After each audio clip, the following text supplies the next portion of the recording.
ओम शांति। आज बाबा की 10 फरवरी की मुरली है। मीठे बच्चे, तुम्हें बाप द्वारा जो अद्वैत मत मिल रही है,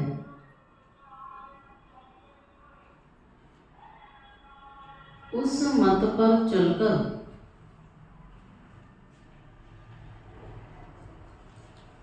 तुम्हें बाप द्वारा जो अद्वैत मत मिल रही है, उस मत पर चलकर कलयुगी मनुष्यों को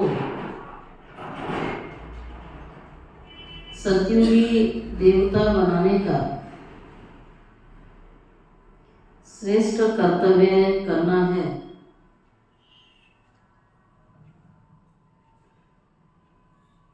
प्रश्न: सभी मनुष्य मात्र दुखी क्यों बने? उसका मूल कारण क्या है?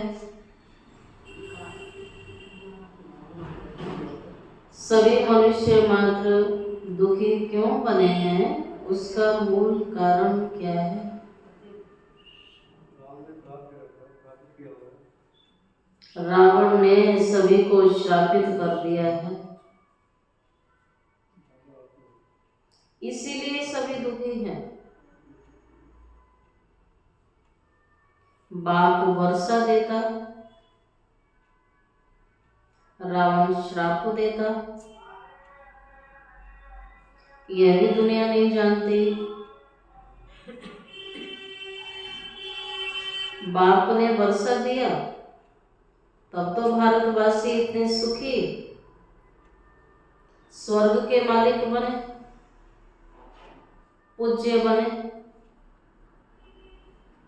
श्रापित होने से पुजारी बन जाते हैं।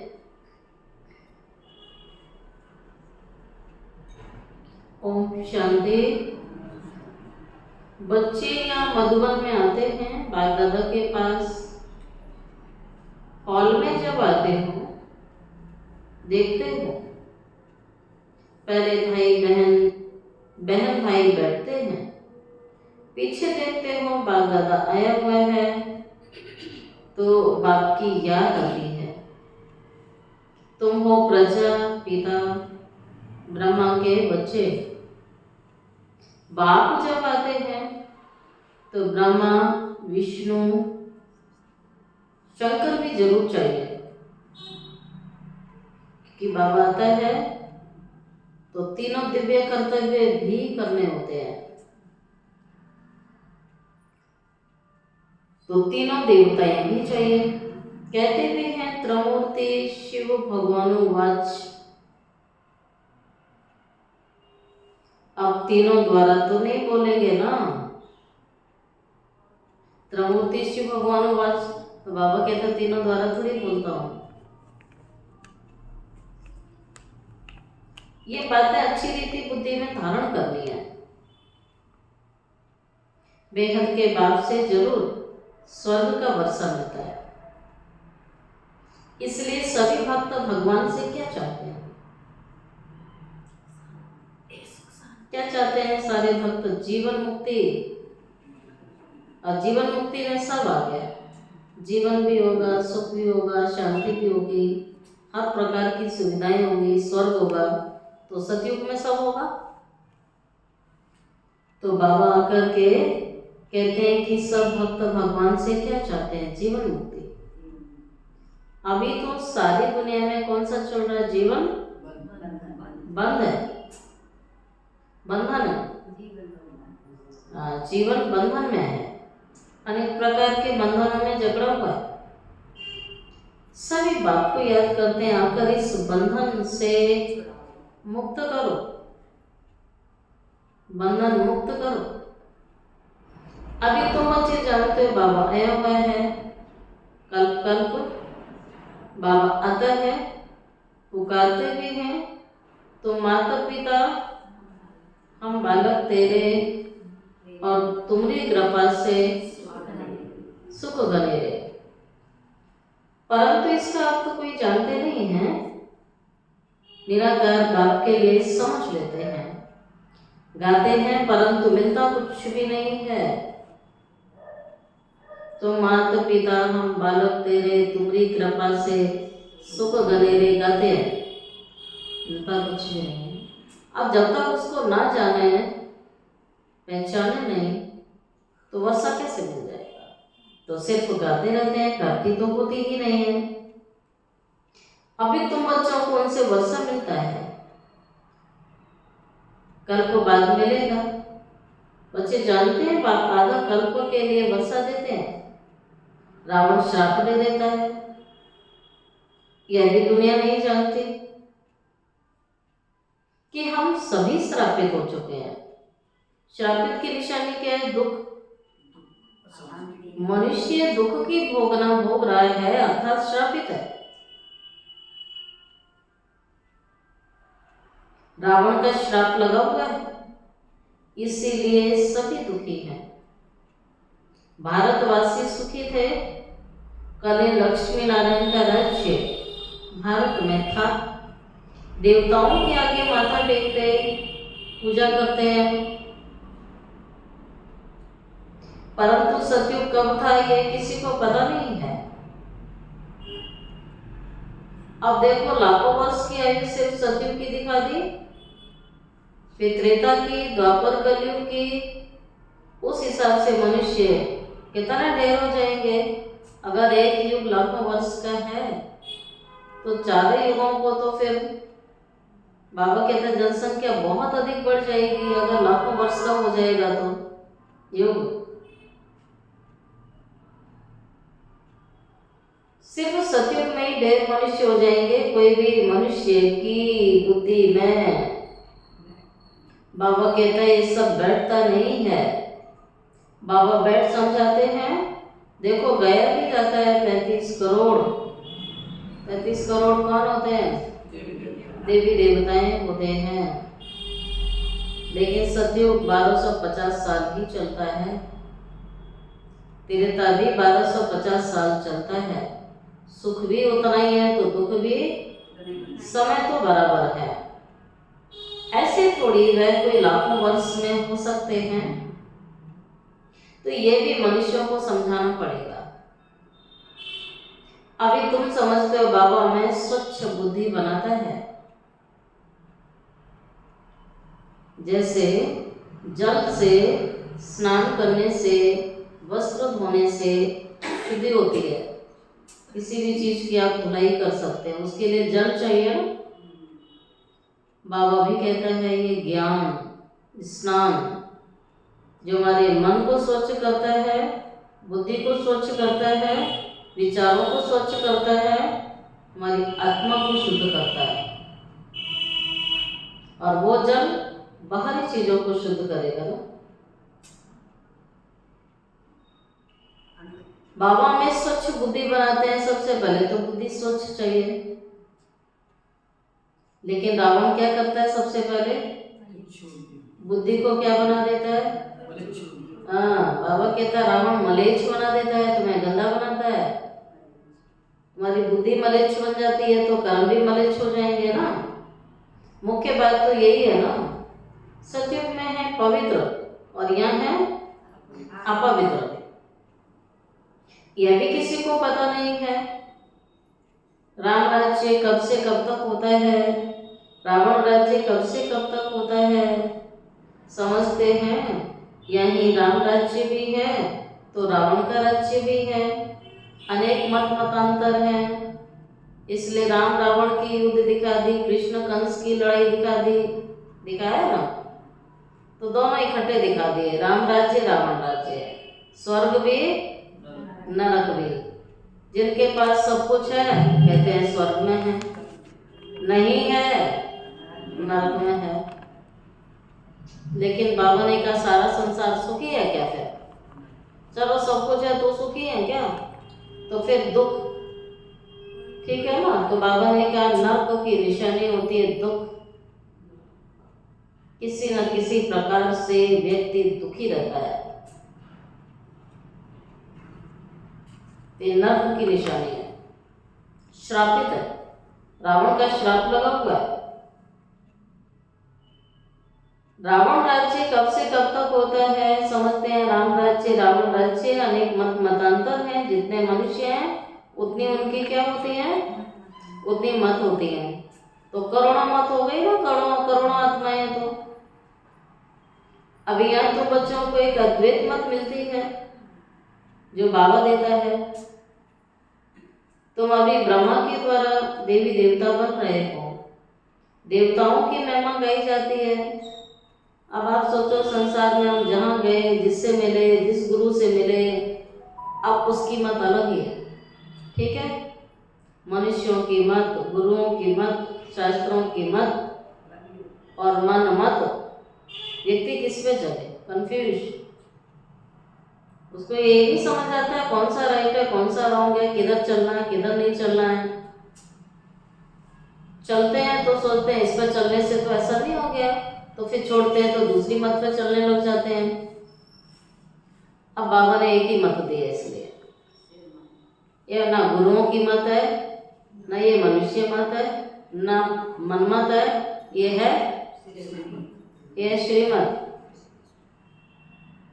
इसलिए बाबा कहता अब तो कंफ्यूज माइंड होने की आवश्यकता नहीं है। अभी तो सीधा सीधा श्रीमत पर चलना है, जो बाबा कहता है वो करते चलो। तो कई ब्राह्मणों का कंफ्यूज माइंड रहता है, तो फिर सोचते हैं क्या करें। बाबा से रूप ध्यान करते हैं, बाबा क्या करूं, तो बाबा कहेगा 4 पेज की मुरली सुनाई ना करने के लिए, तो क्या करूंगा, सवाल कहाँ से आ गया। अभी क्या करने के लिए ही तो रोज सवेरे पढ़ाने आता है, पूरे दिन का प्लानिंग दे देता है ना।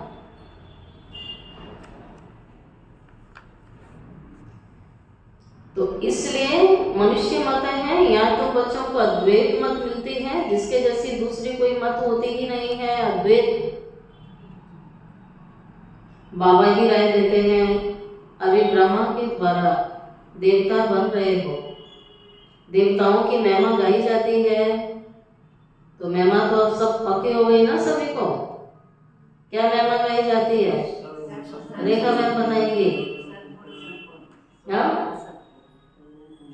बोलो, सर्वगुण संपन्न, 16 कला संपूर्ण, संपूर्ण निर्विकारी, मर्यादा पुरुषोत्तम, डबल अहिंसक, डबल अर्थाधिक है। तो वह भी मनुष्य की महिमा गाते क्यों हैं, जरूर फर्क है। अभी तो बच्चे भी नंबरवार पुरुषार्थ अनुसार मनुष्यों को देवता बनाने का कर्तव्य सीख रहे हो। कलयुगी मनुष्य को तुम सतयुगी बनाते हो, अर्थात सतयुग में कौन हो गए फिर, देवी देवता हैं। तो बाबा कहता कलयुग में क्या बन गए, असुर बन गए, शूद्र बन गए। शांति नाम ब्रह्मांड का, विश्व का मालिक बनाते हैं। शांति धाम ब्रह्मांड का और विश्व का मालिक, सोचो ना कितनी ऊंची बात है ये। पूरे ब्रह्मांड का, पूरे विश्व का, शांति धाम का बाबा हमें मालिक बनाता है। इतनी सी बात भी स्मृति में रहे तो कितना नशा रहेगा ना आत्मा को। यह तो शांति धाम नहीं है ना, यहाँ तो कर्म जरूर करना पड़ेगा, और बाबा ने कर्म के लिए बोल ही दिया है, जैसा करोगे वैसा पाओगे। वैश्विक साइलेंस होम है,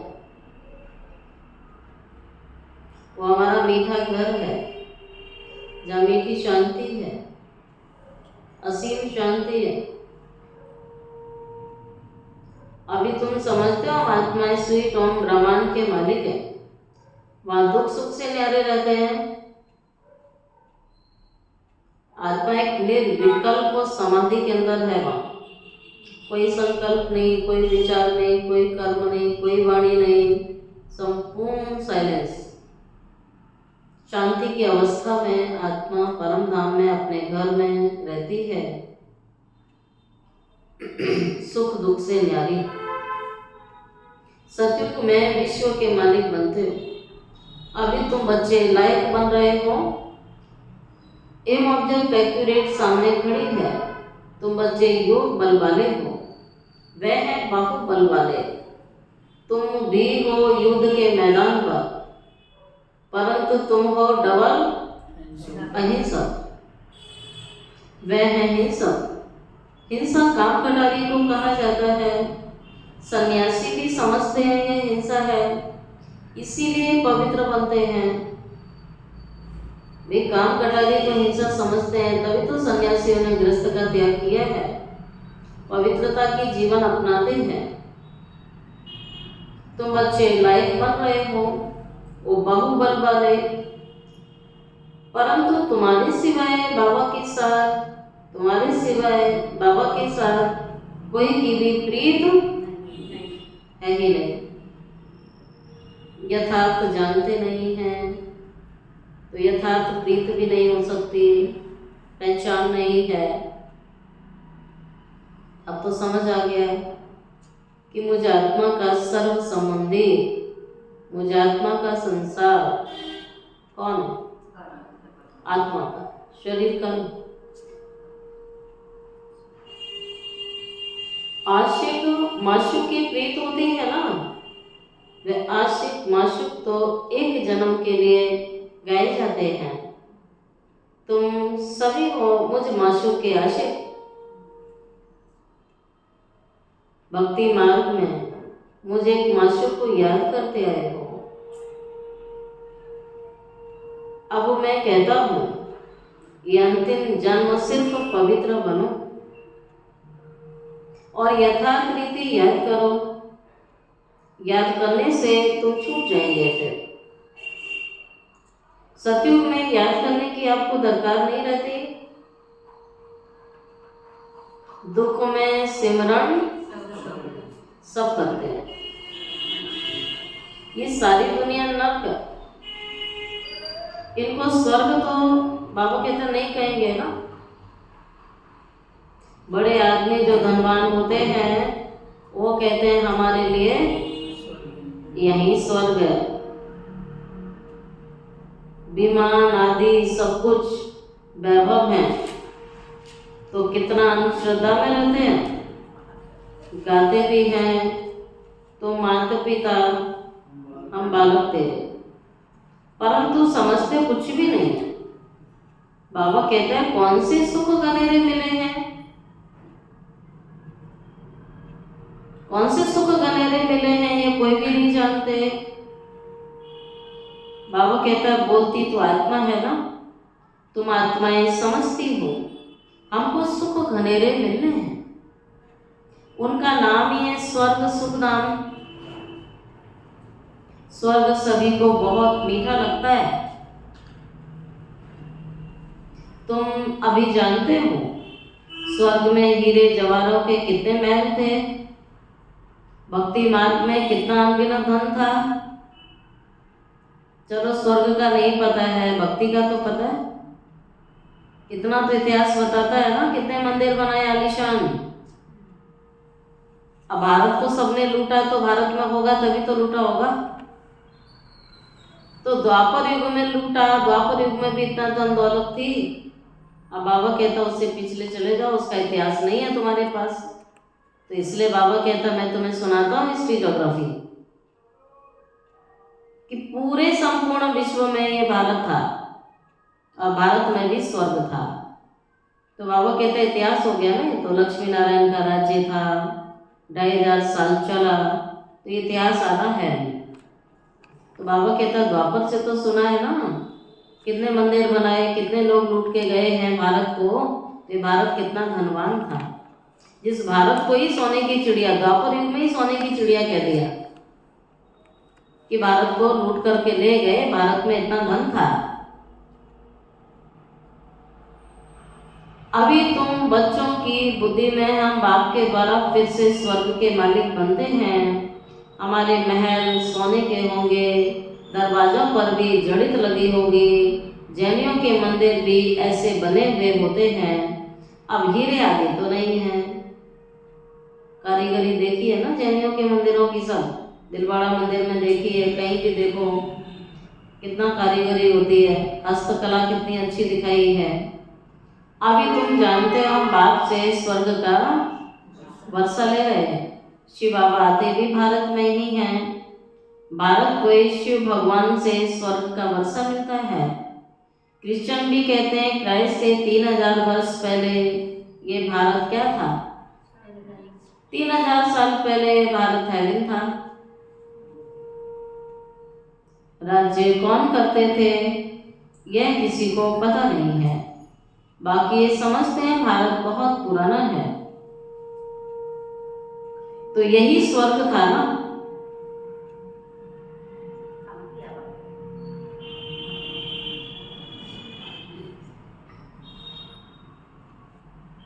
बाप को कहते भी हैं हेवनली फादर, अर्थात हेवन स्थापन करने वाला फादर।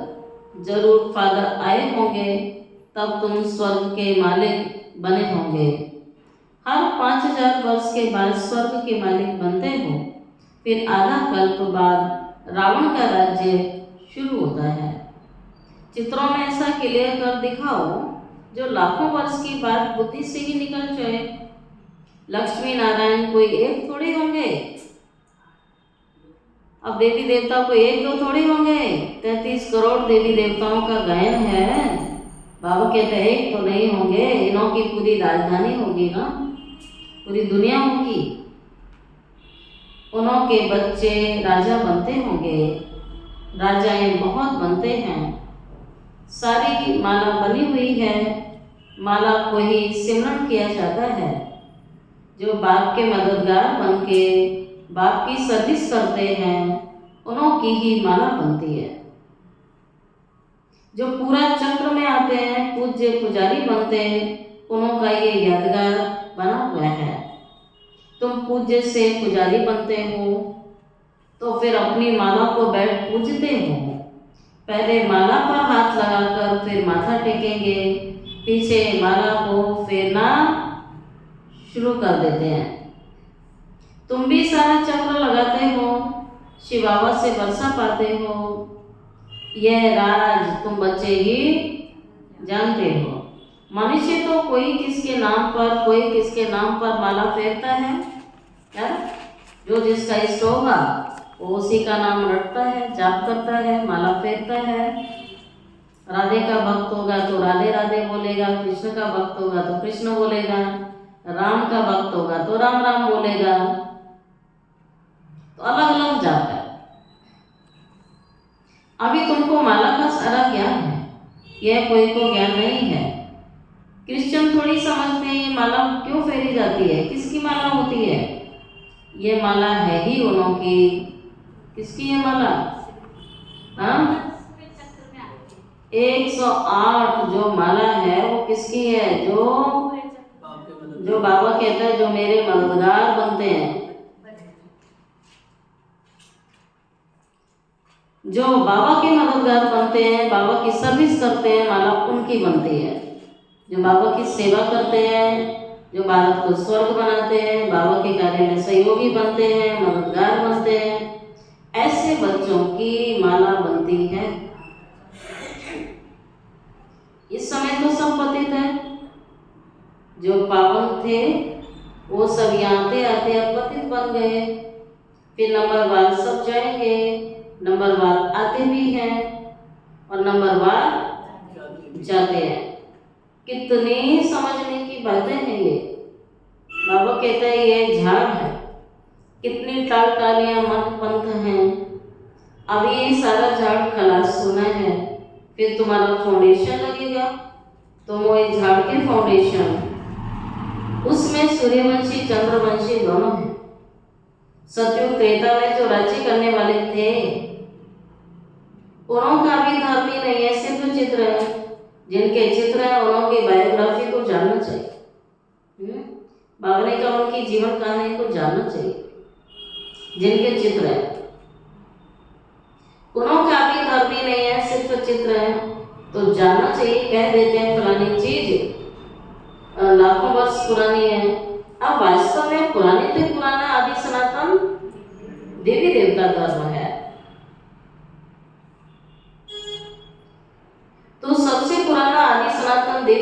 पूजा धर्म है उनके आगे तो कोई चीज हो नहीं सकती। बाकी सब 2500 वर्ष की पुरानी चीजें होंगी ना, नीचे से खोद के निकालते हैं। भक्ति मार्ग में जो पूजा करते हैं पुराने चित्र निकाल लेते हैं, क्योंकि अर्थक्वेक में सब मंदिर आदि गिर जाते हैं। अर्थक्वेक द्वापर युग से ही आते हैं, भक्ति मार्ग भी चला है तो कितनी टूट फूट होती है, मंदिर आदि गिर जाते हैं, नए बना देते हैं। हीरे सोने आदि की खानियां बाबा के तक खाली हो गई, वहां भरतू हो जाएंगी। सतयुग में भरतू हो जाएंगी तभी तो महल बनाओगे, अभी तो ढूंढने से नहीं मिलता है ना, कितना मुश्किल से मिलता है सोना भी। बाबा के तक खानियां खाली हो गए, फिर भर जाएंगी। ये सारी बातें अभी तुम्हारी बुद्धि में है। बाबा ने वर्ल्ड की हिस्ट्री ज्योग्राफी को समझाई हुई है ना, पढ़ाई के अंदर सब बताया हुआ है ना। सतयुग में कितने थोड़े मनुष्य होते हैं, फिर वृद्धि को पाते हैं। आत्माएं सब परम धाम से आती रहती हैं, नंबर बार आती भी रहती है, नंबर बार जाती रहती हैं। आते आते झाड़, एक पत्ता दो पत्ता निकलते निकलते निकलते झाड़ अब कितना बड़ा हो गया। बाबा के तो पूरे 5000 साल का कंप्लीट हो गया। अब नया झाड़ की कलम लगानी है तो बाबा नया कलम लगा देते हैं। ये झाड़ जड़ जड़ीभूत अवस्था को पाता है। कहा जाता है राम गया रावण गया जागो बहु परिवार। तो बाबा कहता है जिनका बहु परिवार अनेक धर्म है, इतना बड़ा रावण का राज्य है, इतने सारे धर्म है, बाबा कहता है सब खत्म हो जाएगा, राम राज्य आएगा तो एक ही धर्म रह जाएगा। तो हमारा परिवार कितना छोटा है, दैवी झाड़ भी छोटा है, देवी देवताओं की दुनिया भी छोटी है। यह सिर्फ ब्राह्मणों का ही परिवार है और ब्राह्मण परिवार ही दैवी परिवार में ट्रांसफर हो जाएगा, परिवर्तित हो जाएगा। वह कितने अनेक धर्म हैं, जनसंख्या बतलाते हैं, वो सब रावण संप्रदाय, ये सब जाएंगे, थोड़े ही रहेंगे। रावण संप्रदाय स्वर्ग में आएंगे, बाबा के दशा शांति धाम में बैठेंगे, शांति से। शांति मांगते हैं ना तो लंबे टाइम के लिए उन्हें शांति मिल जाएगी। रावण संप्रदाय स्वर्ग में नहीं आएंगे, संस्कार नहीं है उनके स्वर्ग में जाने वाले, सब मुक्ति धाम में रहेंगे। बाकी तुम जो पढ़ाई कर रहे हो तो तुम्हारे में भी नंबर बार आएंगे, कोई तो अंत में आएंगे, बस दर्शन करेंगे स्वर्ग के।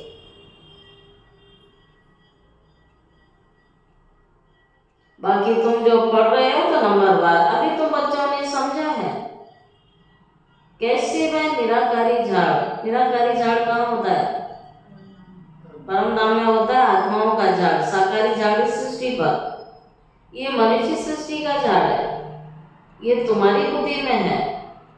पढ़ाई पर ध्यान नहीं दोगे क्या होगा फिर बताइए। जो पढ़ने नहीं आते उनके तो फिर पास होने की कोई बात ही नहीं है ना, वो तो फेल हुए पड़े हैं। अब जो आ गए उठ करके उनमें भी कितना पढ़ते हैं। तो ये बाबा कहता है देखो अगर ध्यान नहीं देते हो पढ़ाई पर तो इम्तिहान में नापास हो जाओगे। डेली के इम्तिहान में देखो ना, जीवन में आने वाले इम्तिहान, उनमें हम कितना परसेंट में पास होते हैं, समझो उतना परसेंट आपका पढ़ाई पर अटेंशन है। पढ़ते पढ़ाते रहेंगे तो खुशी भी रहेगी। अगर विकार में गिरा तो बाकी यह सब भूल जाएगा। आत्मा जब पवित्र सोना हो तो उसमें अच्छी धारणा होगी। सोने का बर्तन होता है पवित्र गोल्डन। अगर कोई पतित बना तो ज्ञान नहीं सुना सकता है। बाबा कहता पतित आत्मा क्या ज्ञान देगी। अभी तुम सामने बैठे हो, जानते हो गॉड फादर शिव बाबा, हम आत्माओं को पढ़ा रहे हैं, है ना। आयरन एजेड आत्माओं को गोल्डन एजेड बनाने के लिए, हीरा बनाने के लिए, हीरे तुल्य बाबा, हीरा समान बाबा। बाबा तो हीरा है और हीरा समान बनाता है, हीरो की दुनिया में ले जाता है, आत्मा को हीरा बनाता है। हम आत्माएं ऑर्गन्स के द्वारा सुन रही हैं और बाबा पढ़ा रहा है। तो ये पक्की स्मृति सदैव चाहिए कि भगवान के एक महावाक्य अनमोल है। स्वयं भगवान मेरा टीचर बना है और वो मुझे पढ़ाता है, तो मुझे उस पढ़ाई से कितना प्यार है ये चेक करो। पढ़ाने वाला तो स्वयं भगवान है। ऐसी पाठशाला सारी दुनिया में कहाँ होगी? वह गॉड फादर है, टीचर भी है, सतगुरु भी है। सबको वापस ले जाएंगे। अभी तुम बाप के सम्मुख बैठे हो, सम्मुख मुरली सुनने में कितना फर्क है। जैसी ये टेप मशीन निकली है ना, सबके पास एक दिन आ जाएगी। बच्चों के सुख के लिए बाप ऐसी चीजें बनवाते हैं, कोई बड़ी बात नहीं है। वह सामर्थ शाह है। बाबा कहता है मैं सामर्थ शाह हूँ। पहले गोरा था, अभी सांवरा बना है। आज बाबा कह रहे हैं ये सामर्थ शाह है। आज बाबा ब्रह्मा बाबा के लिए कहता है ये सामर्थ शाह है। पहले गोरा था, अभी सांवरा बना है, तब तो श्याम सुंदर कहते हो। तुम जानते हम सुंदर थे, अब श्याम बने, फिर सुंदर बनेंगे। सिर्फ एक क्यों बनेगा? एक क्यों बनेगा? एक के साथ पूरी दुनिया होती है ना। एक को सर्प ने डसा क्या? सर्प तो माया को कहा जाता है, 5 विकारों वाला सांप। विकार में जाने से सांवरे बन जाते हैं, कितनी समझने की बात है। तो बाबा कहता है विकार निकल जाएंगे तो नेचुरल आप गोरे बन जाएंगे। बेहद का बाप कहते हैं गृहस्थ व्यवहार में रहते अंतिम जन्म। बाबा कहते हैं गृहस्थ व्यवहार में रहते अंतिम जन्म फॉर माई सेक, अर्थात मेरे सदके पवित्र बन। बच्चों से ये भीख मांग रहे हैं। कौन सी? दे दी। भगवान कह रहा है जन्म जन्म द्वापर से तुम भीख मांगते हैं मेरे आगे। और संगम पर बाबा कहता है मैं बच्चों के आगे भीख मांगता हूँ। कौन सी भीख मांगी है? तो भगवान ने एक ही चीज मांगी है, दे दी। बस वही मांगता है 100%। तो बाप कहते हैं ये बच्चों से भीख मांगते हैं कमल समान पवित्र बनो, क्योंकि यही जादुई मंत्र है, इसी से सारी प्राप्तियां होनी है। मुझे याद करो, अंतिम जन्म पवित्र बनो। याद में रहने से पास्ट के विकल्प भी तुम्हारे विनाश हो जाएंगे, क्योंकि पवित्रता की धारणा से ही योग का कनेक्शन है। योग लगता है, योग लगेगा तो पाप खत्म होंगे, विकर्म विनाश होंगे। इसलिए बाबा कहता है यही देना है बाबा को। यह योग की अग्नि है जिससे जन्म जन्मांतर के पाप दग्ध होते हैं। सतो प्रधान से सतो रजो तमो में आते हैं, कला कम हो जाती है, खाद पड़ती जाती है। बाप कहते हैं सिर्फ मामेकम याद करो। बाकी पानी की नदियों में स्नान करने से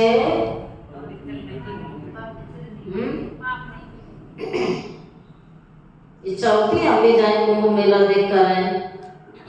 नहीं।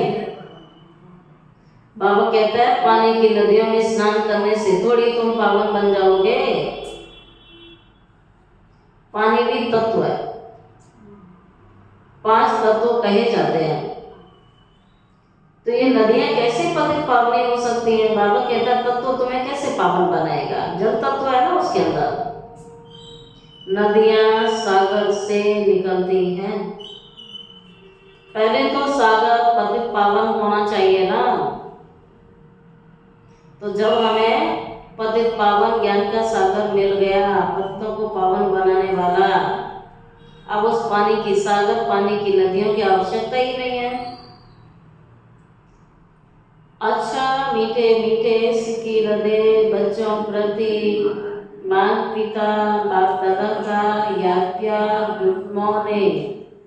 रूहानी बाप की रूहानी बच्चों को नमस्ते।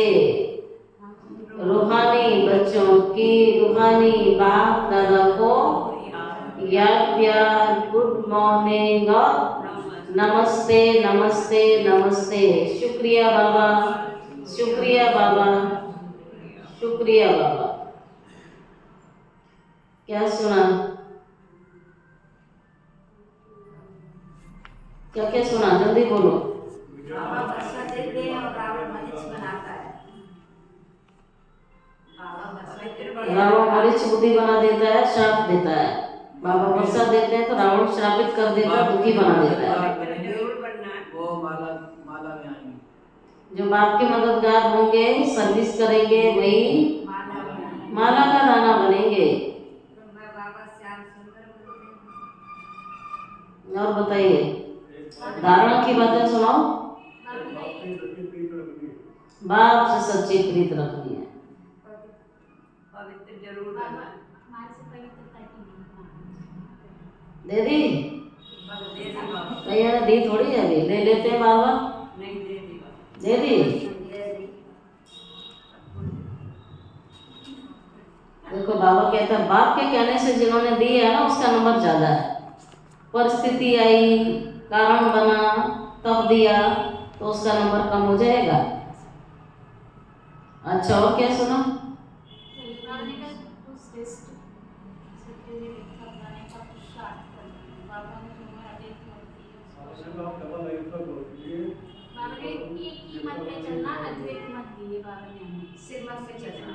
अद्वैत मत एक की मत पर चलेंगे तो सुखी बन जाएंगे। अनेकों की मत पर नहीं चलना है, वो तो करोड़ों मत है। मत मतांतर अनेक है, उन पे नहीं चलना, उन पे चल के तो गिरते हैं। विजय माला में आने के लिए बाप का मददगार बन सर्विस करनी है। विजय माला में आने के लिए बाप का मददगार बन सर्विस करनी है। एक माशूक के साथ सच्ची प्रीत रखनी है। एक माशूक के साथ सच्ची प्रीत रखनी है। एक को ही याद करना है,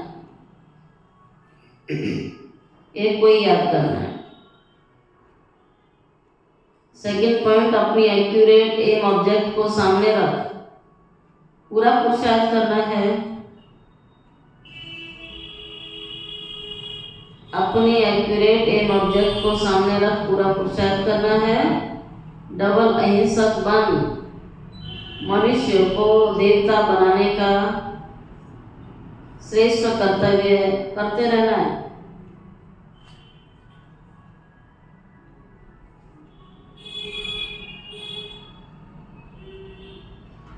बाबा का वरदान है आज का, विजयी पन के नशे द्वारा सदा हर्षित रहने वाले, सर्व आकर्षणों से मुक्त भव। चलो रिपीट करो।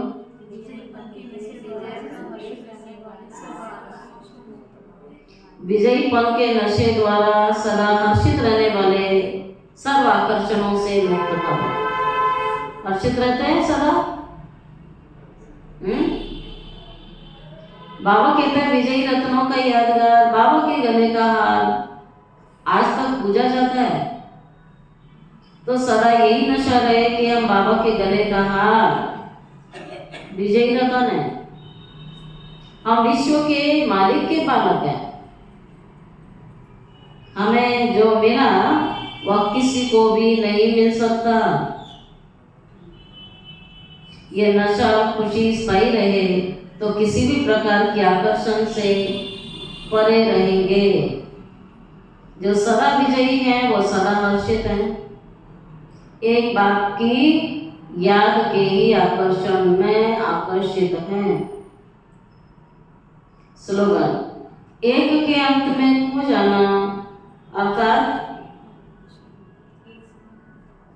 एक के अंत में खो जाना अर्थात एकांतवासी बनना। आज का होमवर्क है, अब सभी मिलकर एक दो को हिम्मत बढ़ा के ये संकल्प करो कि अब समय को समीप लाना ही है, आत्माओं को मुक्ति दिलानी ही है। लेकिन ये तब होगा जब सोचने को स्मृति स्वरूप में लाएंगे। जहाँ एकता और दृढ़ता है वह असंभव भी संभव हो जाता है। अच्छा,